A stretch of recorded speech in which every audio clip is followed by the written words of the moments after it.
The first example of writing an equation that models exponential growth or decay is investing money. You earn some interest, and so then the next year you have even more money in the bank, so the interest you earn is even more the next year, which increases your money in the bank.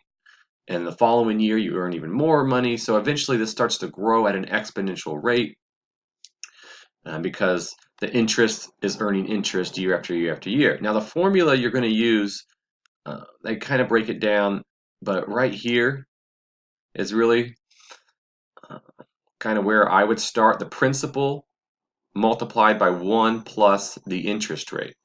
And I've moved over to a whiteboard here. This is the formula you can always use for investments in a bank for multiple years, how big they'll grow exponentially. The total amount in the bank, we're calling it Y in this problem, is equal to the principal multiplied by 1 plus the interest rate.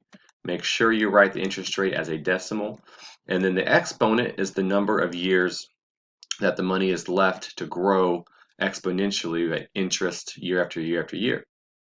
And so in this problem, and just plugging those values in, you would want 2,800 times 1.0475, 2,800 for P, and then 1 plus 4.75%, converting that to a decimal is 1.0475.